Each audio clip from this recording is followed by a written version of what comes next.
Welcome to the MLS Show. We are back. We've been missing in action for about 3 or 4 weeks. We've both been very, very busy. It's probably not really the greatest excuse, but it's just a fact. But myself and Scott are back. Scott, how are you? Yeah, I'm great. Great. Just, I've been keeping up with MLS while we've been off your airwaves. Just lots of... we know how crazy this league is, so we knew that we were going to have a lot to talk about. Yeah. So, it's... Yeah. Let's get into it. Let's get straight into it. There's been little changes, I would say, in terms of form and stuff with some teams since we were last recording our videos. Let me start with Atlanta United, because this is someone who we were waxing lyrical about very early on in obviously inaugural season in Major League Soccer. They've hit a little bit of a brick wall, which, to be honest, was always to be expected. The loss of Martinez, we said early on, he was on fire. And I'm just looking at the league table at the moment for the Eastern Conference, and they're on 18 points, in third from bottom. But they've also played, say, 2 games left than New York City. 2 victories and the level with New York City, and yet they're only 1 win off DC United. They were bottom. It just shows how quickly fortunes can change in Major League Soccer. Yeah, it's tumultuous, right? I mean, the whole season. I mean, I talked to Brian Dunseth, who's a former New England Revolution player, and he's now out in Salt Lake calling Real Salt Lake games. And I was saying to him about even Real Salt Lake and how they are seemingly, just deteriorating. But there's a cyclical nature in MLS, right? And I think that's true of all American sports. You don't truly have dynasties apart from the New England Patriots, and that's why we hate them, right? Is that they're a dynasty, and it's not always a different winner, and that's what we're used to. Atlanta, I don't really know how to describe it, but what I can see is that they press very high up the pitch and they leave themselves very exposed. Now, when you have guys like Gonzalez Perez playing at the back with Michael Parkhurst, first of all, Gonzalez Perez reminds me a bit like David Luiz. He's a bit of a marauder, very good footballing defender, and that's what Tata Martino wants, I think, right? The problem is that you have him sat next to Michael Parkhurst and Tyrone Mears, and I'm not really sure if they are the kind of guys who can reel him in, rein him in. I don't know if they can be that way. And Ben Olsen said, if you remember, he said that, again, when they played at Bobby Dodd, if you can find a lane, we can find a way through, and they did that. And that's how a lot of teams play them right now. So that's something that they might have to address.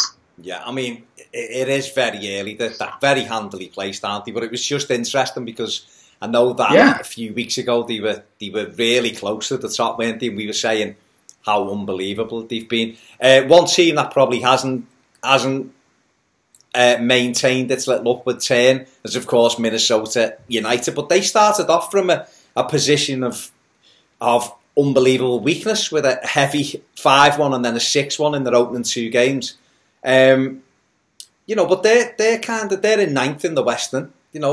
14 points. They're 5 points away from the playoff games, of course. Adrian Heath, he seems to have improved things. That they seem to be decent at home, but when they're on the road, and we'll talk a little bit about that in a minute. When they're on the road, they're not able to get over the line and get that positive result at the moment, are they? No, I think what Adrian Heath did is something was bench a lot of the sort of quote-unquote big earners in Minnesota, and he just thought, you know what, this isn't working, we need guys who are hungry, we need guys who really want to play for this team. And since he's done that, I think that you're seeing now that they can turn it around, and Christian Ramirez is as good as advertised, 100%. As long as they can keep that guy getting chances at scoring goals, he's going to score them. I mean, what did he have? 50 goals in 88 appearances in NASL, and now I think he has 6 or 7 goals in 13 games in MLS. I think it might even be 8 goals in 13 in MLS. And, you look at that and you wonder, you scratch your head, why hasn't he been called up to the national team? Why is it that they don't respect about NASL? So, look, there's plenty of positive things now coming out of Minnesota. Maybe we were a bit too quick, I will admit, to write them off at the beginning of the year, but I don't think I'd ever seen a team start as badly as that, and I was unsure as to how they would recover from that.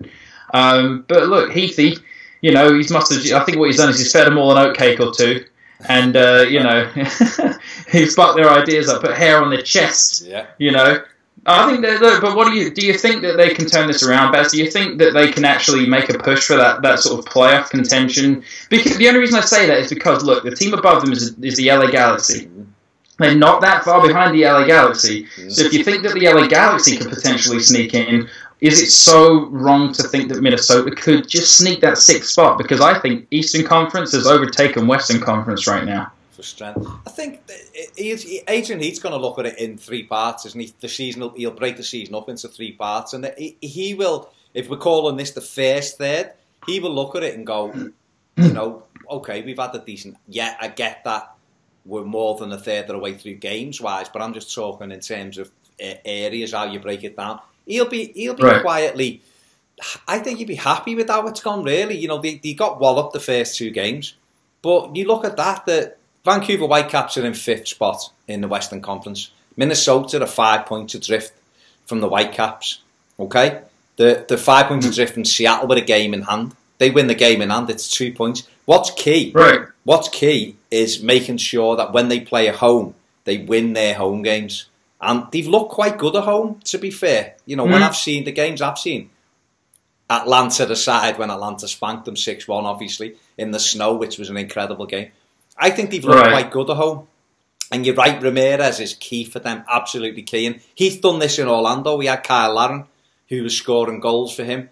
And everything else coming off that, attack-wise, Orlando was so exciting to watch. He couldn't keep it out at the other end. And this is where Minnesota, particularly at home, have impressed me.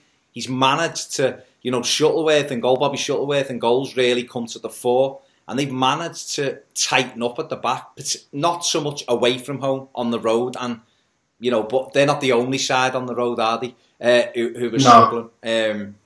You know, but you wanted to bring up a stat about the differences, the disparity, didn't you, between home form and away form?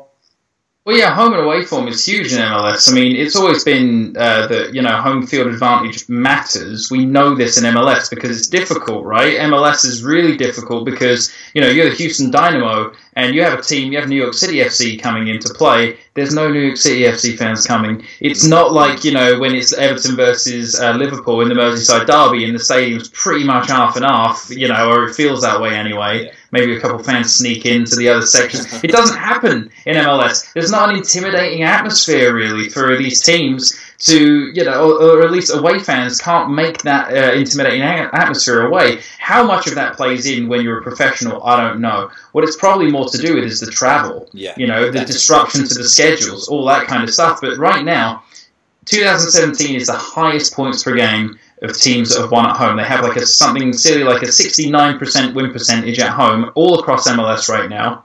That's including things like ties. They count for half a win.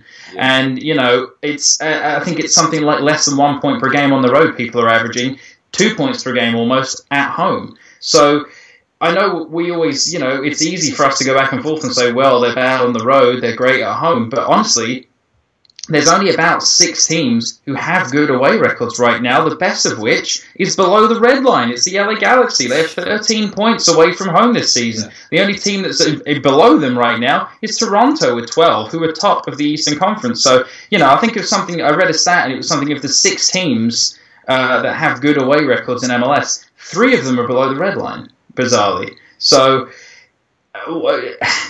I think it's to do with travel. Yeah. I think that the schedule is severely disrupted.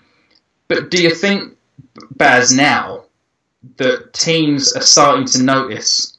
Because when you see Toronto go and lose in New England and you're Minnesota, does that make you, if you're another team, think, well, if I go on the road and I, you know, I'm Atlanta and I go to, I don't know, New York City FC.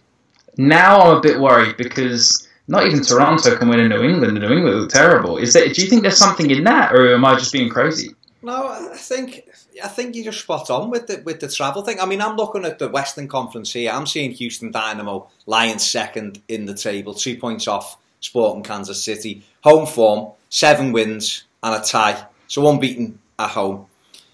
Away from home, no victories, 6 defeats and a tie in 7 games. I mean, that's incredible. I'm looking at You know, Minnesota obviously, you know, haven't won away from home, and neither have Colorado Rapids, who've lost all their 6 away, you know, road games.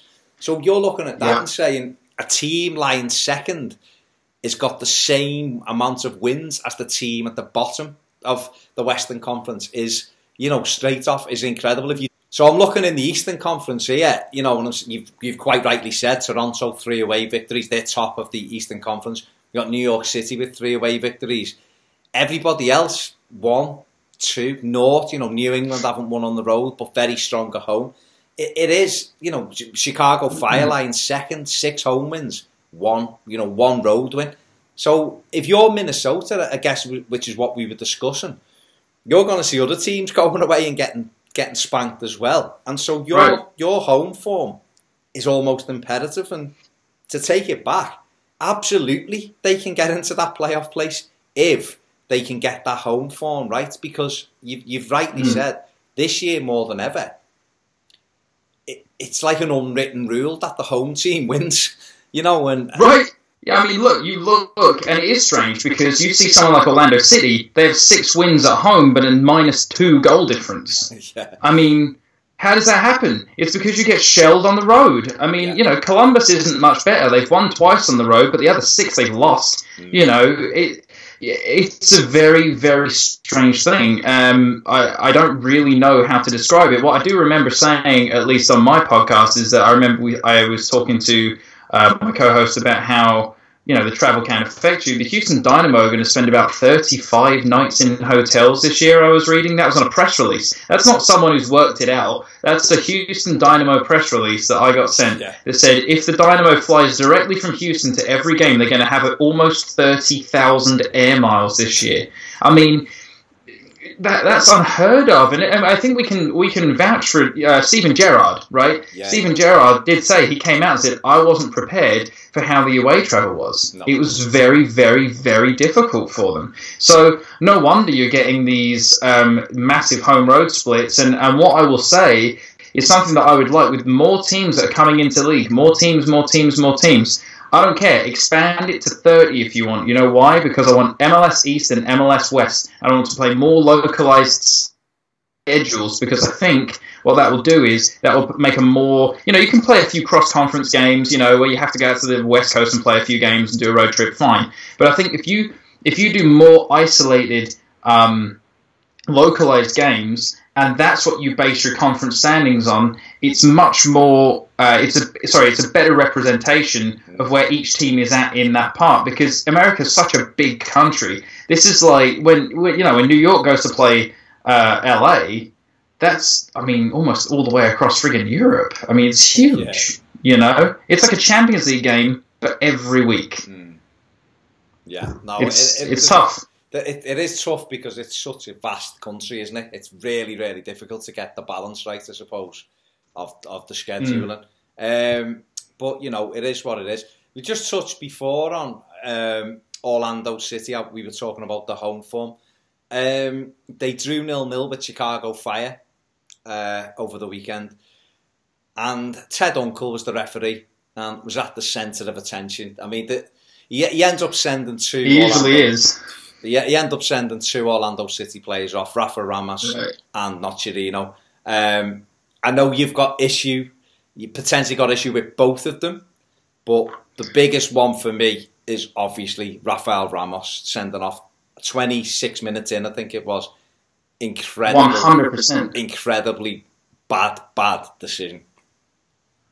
I don't know.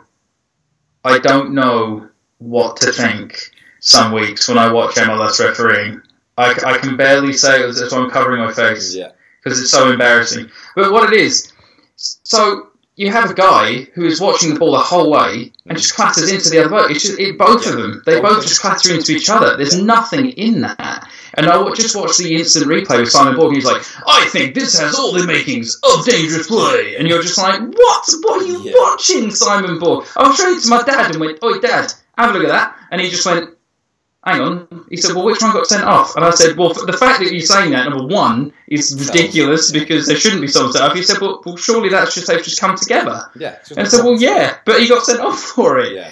crazy. Absolutely crazy. Simon's voice though when he does it, he's so excitable, isn't he? You know when you're watching it. Yeah.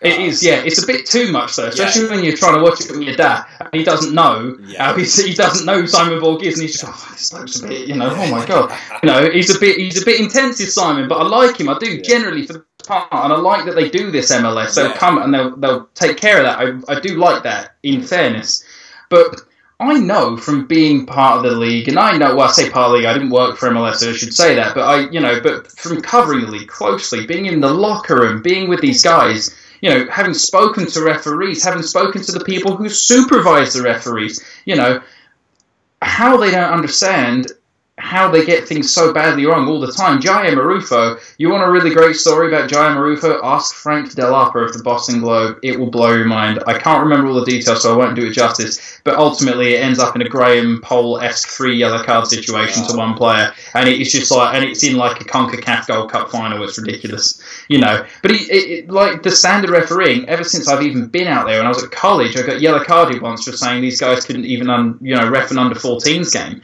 and sometimes I feel like that with MLS. And then other times you see people make great calls. So how do you do it? How do you make the refereeing better? Because that first red card, I'm sorry, I don't know how any referee on the planet sees that as a red card. No. I mean, he was talking about...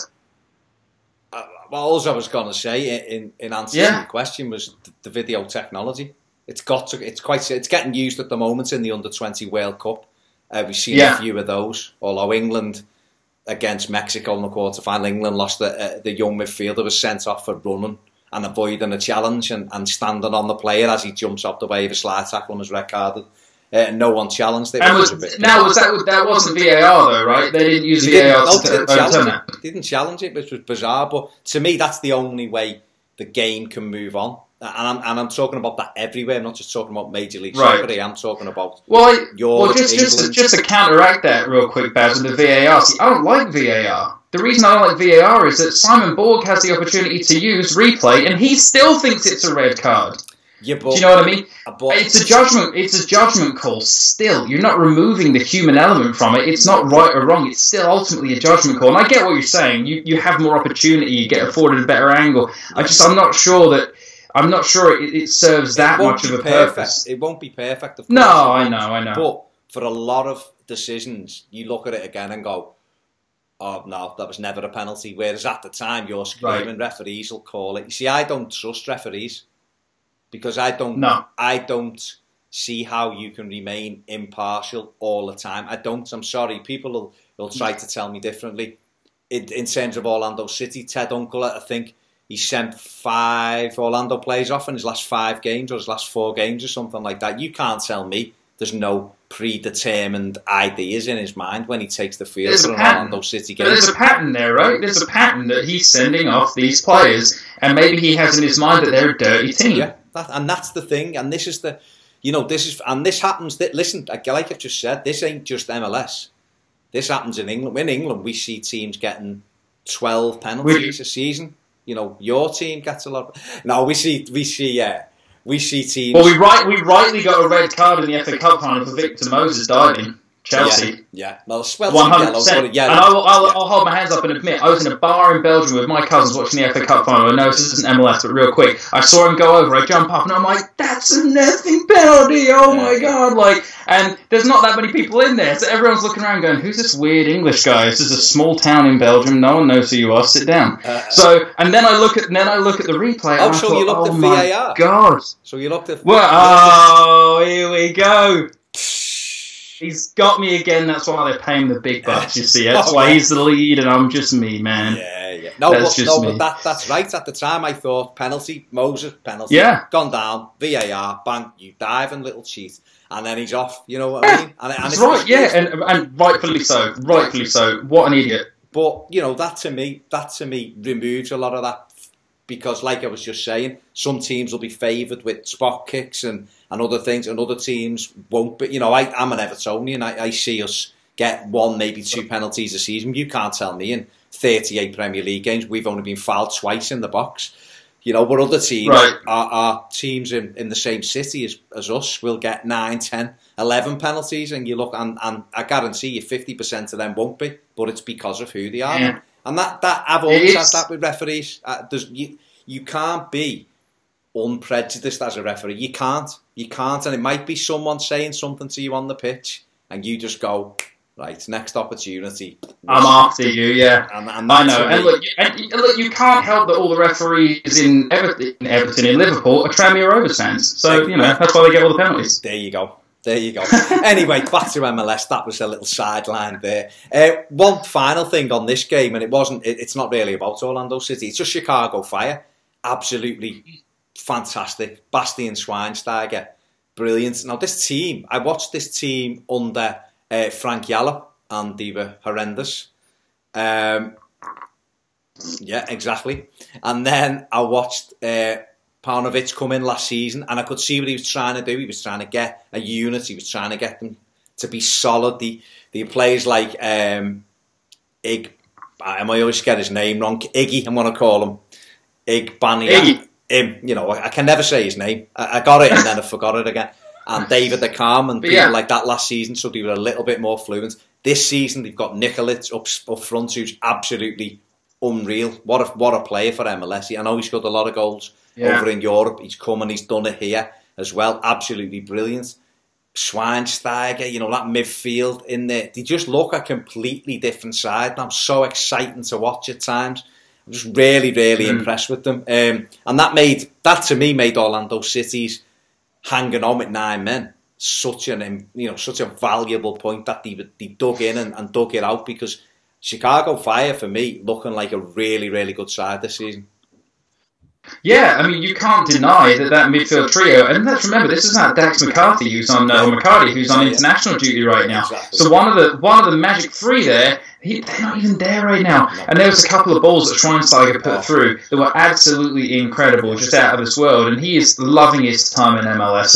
And you know what? There's nothing wrong with that. You know, maybe he needs. It's not. I don't buy that it's that much slower than other leagues in the world either. MLS. You know, from actually sitting there and witnessing it, and being in the stadium, being at field level. You know, it's still tough. It's not that everybody's moving a little bit slower. I don't really think it is. I just think it's that MLS is at least afforded, for the most part, you know, with the fact that everybody's so evenly balanced, the chance to rest guys, look after guys. You know, you can afford to take a couple days rest if you're Bastian Schweinsteiger in MLS. You can't do that when you're in the Bundesliga and all that kind of thing, because it's an everyday thing and you're always playing every single day. There's more on the line all of the time, because it's that race to number 1 rather than the race to get in the playoffs. And that's not a bad thing, and that's just a different thing. And that's why players like him and Blurham Jemaile right now in Montreal, they're thriving. Yeah. But Nicholls, he might even be the best striker in MLS.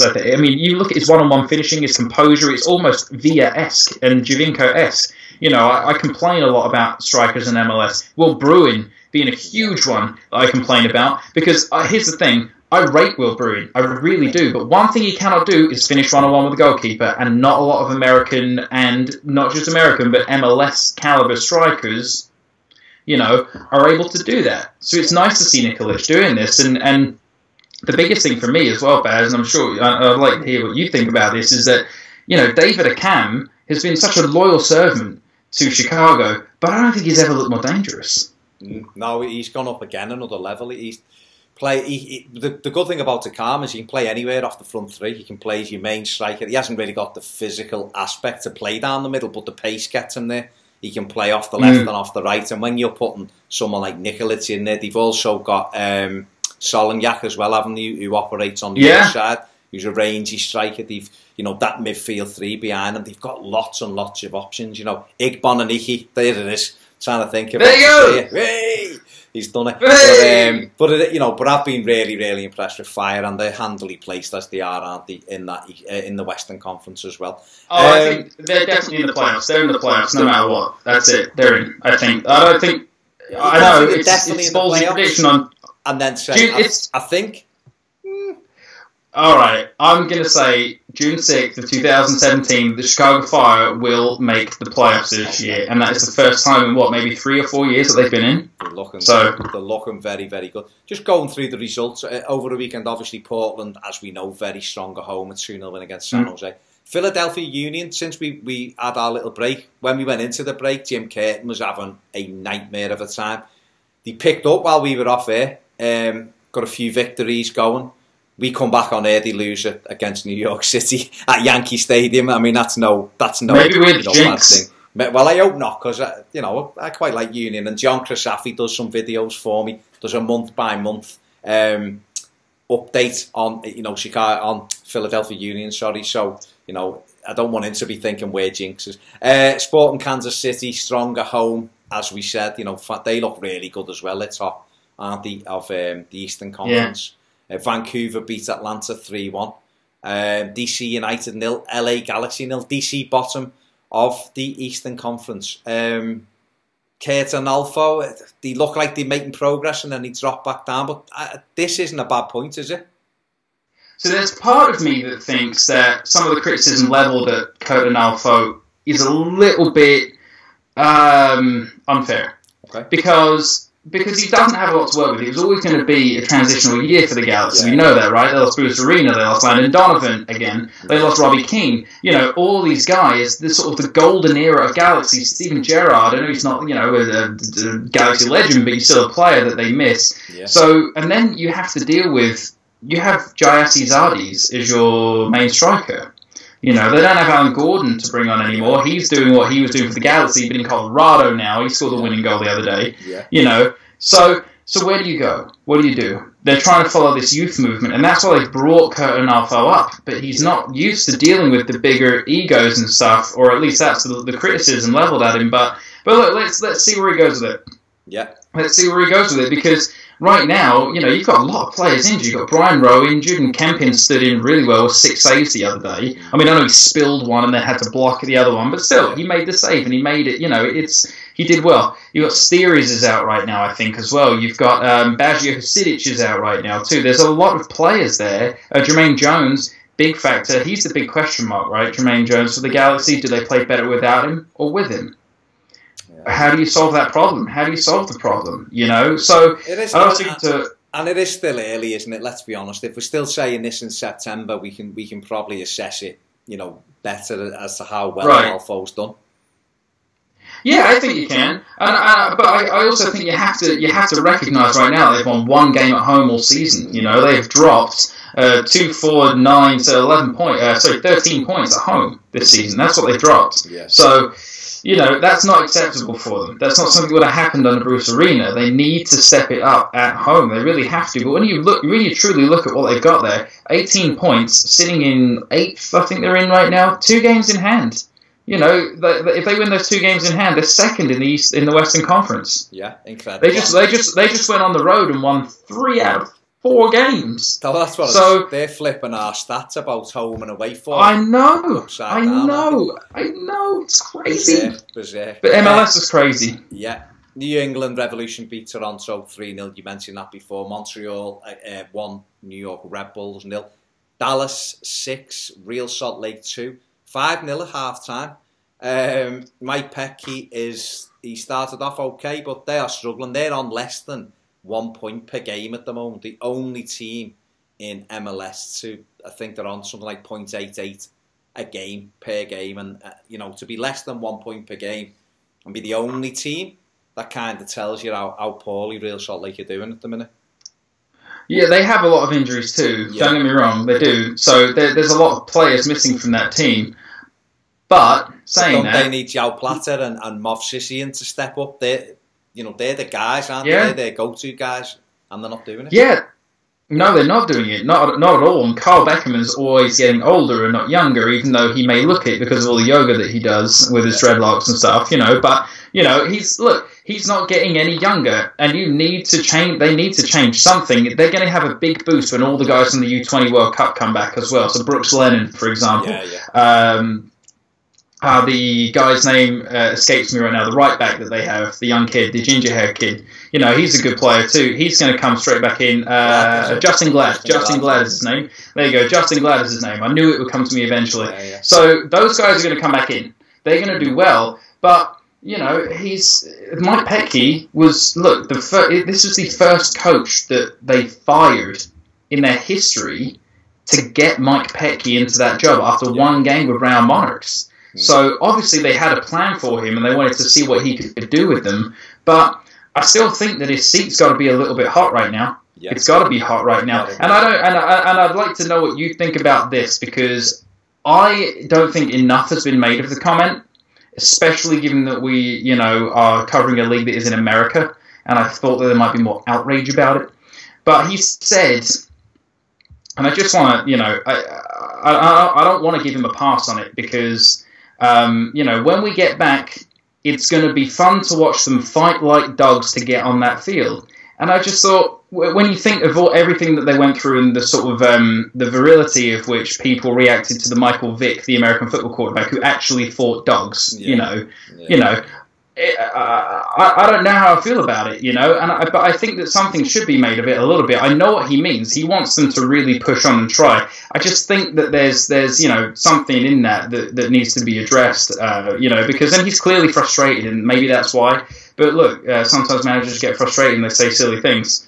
You know, is there anything in that for you, or is it just sort of, you know? That's probably just language used by coaches, and he's probably not thought it through. Obviously, not privy to how Mike Petke thinks, but, you know, obviously he probably could have chosen his words a little bit more carefully. But listen, it is what it is. We all say things probably in frustration as we go. Just the last couple of results over the week in Colorado, you just rightly said, Alan Gordon getting the winner against Columbus. Orlando 0, Chicago 0. We spoke about that. And Seattle beating Houston 1-0. As we go into, you know, it was around this time last year or thereabouts that Seattle managed to bring in Ladero.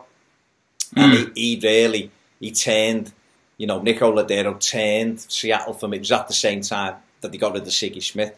And he was just such a fantastic player and give them that boost. You know, there's teams now, they've got to be looking for that one player maybe who can come in and kick them on for kind of the second half of the season push. This is the time to do it, isn't it? Yeah.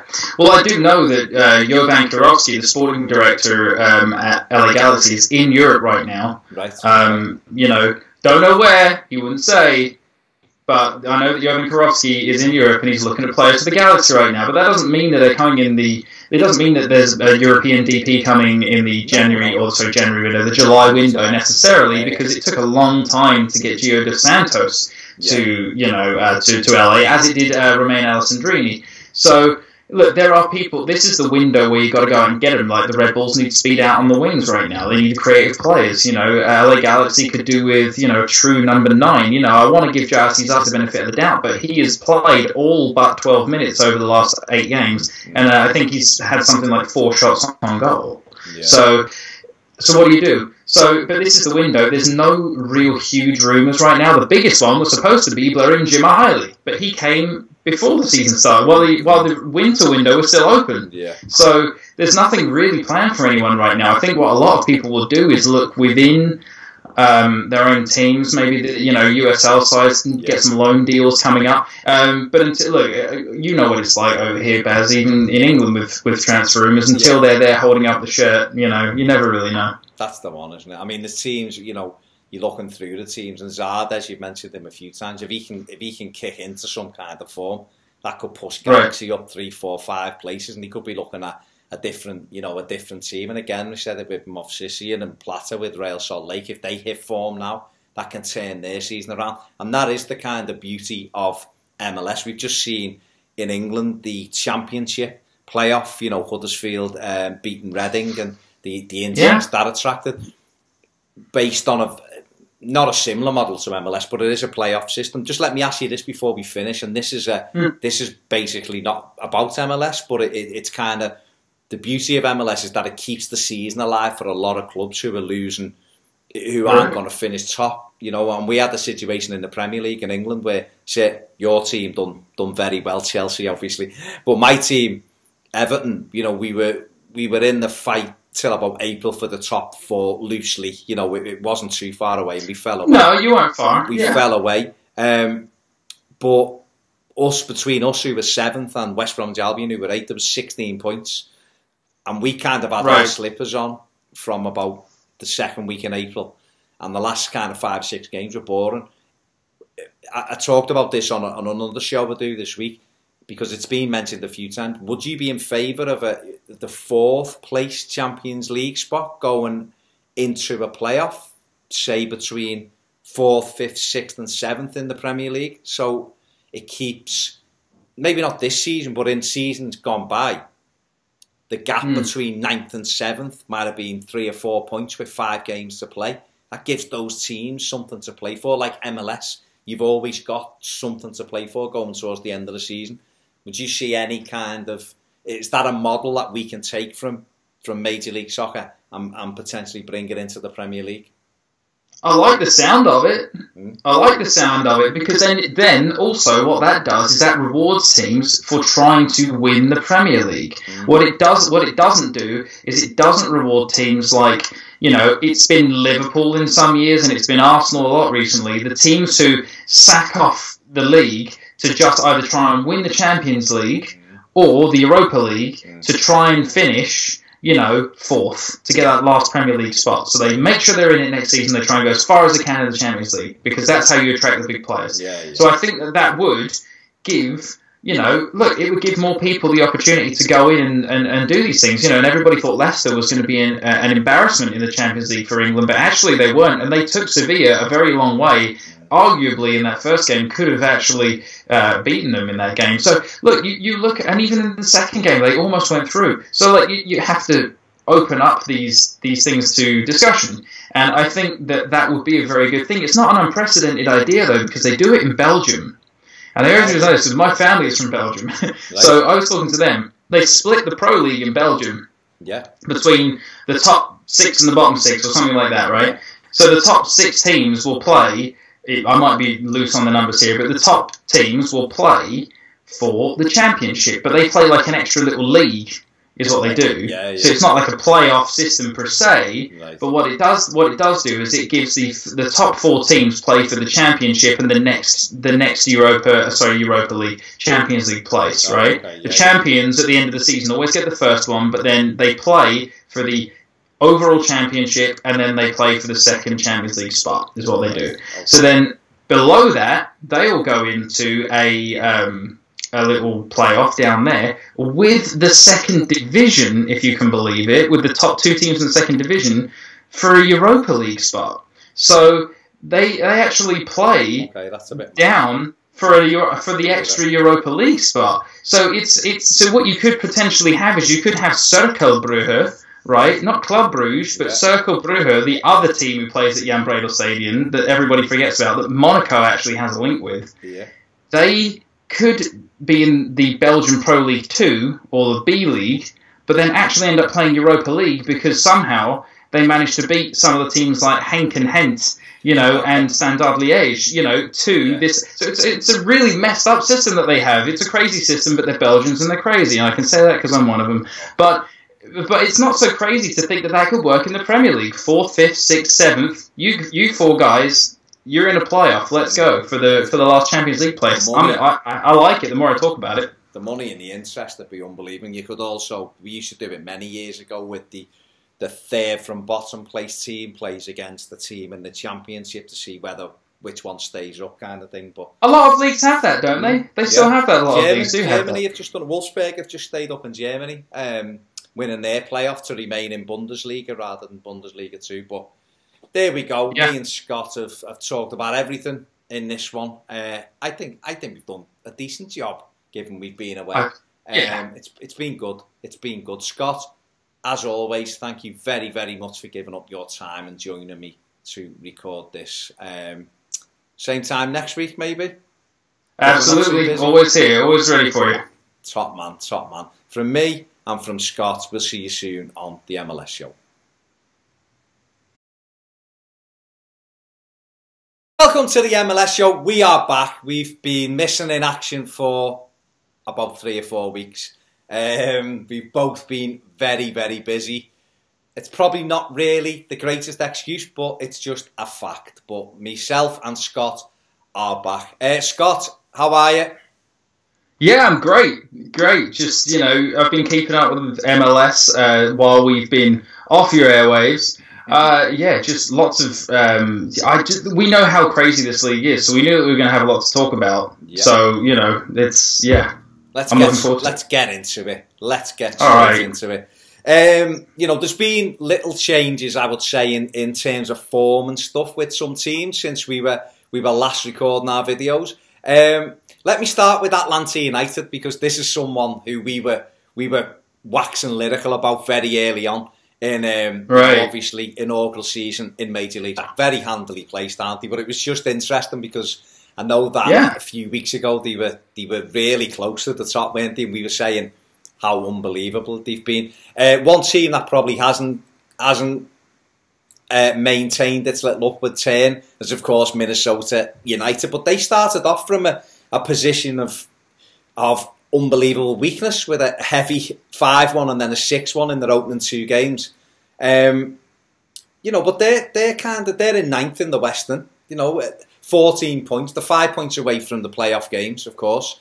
Adrian Heath, he seems to have improved things. That they seem to be decent at home, but when they're on the road, and we'll talk a little bit about that in a minute, when they're on the road, they're not able to get over the line and get that positive result at the moment, are they? No, I think what Adrian Heath did is something was bench a lot of the sort of quote unquote big earners in soccer. They've hit a little bit of a brick wall, which, to be honest, was always to be expected. The loss of Martinez, we said early on, he was on fire. And I'm just looking at the league table at the moment for the Eastern Conference, and they're on 18 points, in 3rd from bottom. But they've also played, say, 2 games left than New York City. 2 victories and the level with New York City, and yet they're only 1 win off DC United. They were bottom. It just shows how quickly fortunes can change in Major League Soccer.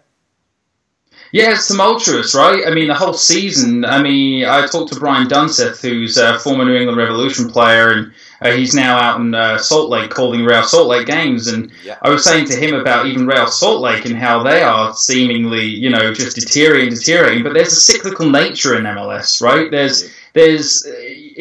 And I think that's true of all American sports. You don't truly have dynasties apart from the New England Patriots, and that's why we hate them, right? Is that they're a dynasty and that it's not always a different winner, and that's what we're used to.